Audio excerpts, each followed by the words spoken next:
Okay, welcome back. So we've just done two examples of normal probabilities, and now we're going to do an example of an inverse normal probability. So if you remember when we did the standard normal distribution, there were some problems where they would give us a probability and we'd be asked to find the z that corresponds to that probability. Well, that's what we're going to do here, except it's going to be x. So if we go back to the example where we were looking at beagles' weights having a normal distribution with a mean of 25 and a standard deviation of 2. Now we're going to suppose we want to find the cutoff weight for a dog to be in the bottom 5% of beagles.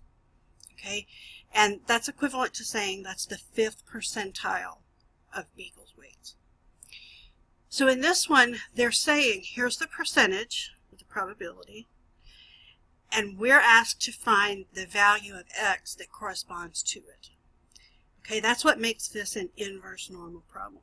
So that's how you're going to know when you read a problem that it's inverse normal.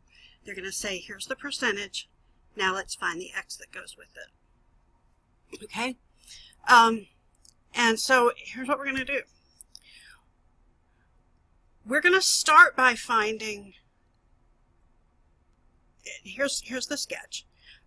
We're going to start by finding the value of z that corresponds to the lowest 5% of values. So if we go over here to StatCrunch,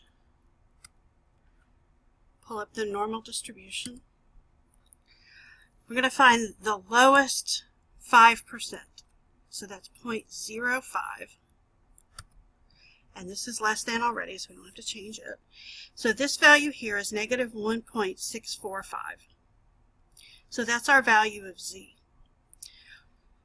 So now that we know the value of z, we can convert it to x.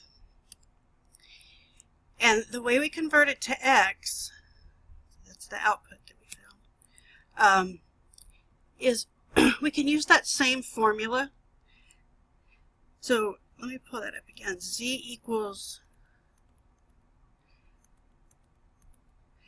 x minus mu over sigma. If we were to solve that, we could solve that same formula for x. And if we did, we just multiply both sides by sigma and then add mu on both sides.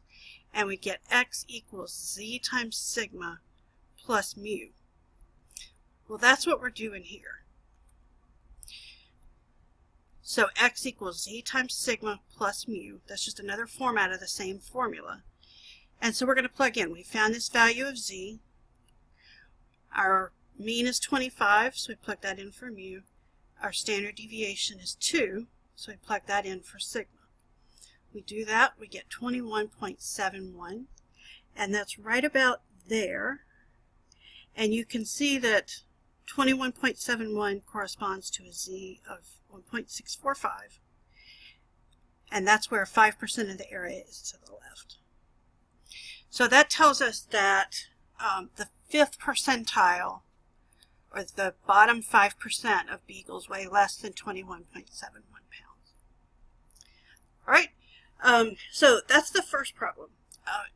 Now, just like in the other problems, there is a slightly more direct way you could do this by changing the mean and the standard deviation. And just like before, I'm okay with you doing that in MyStatLab. But for the problems that are to be turned in for the tests and homework, I want to see you do it this way. So show me that you understand the relationship between z and x by doing it this way. Okay, so that's our first example of the inverse normal. Let's do a second example.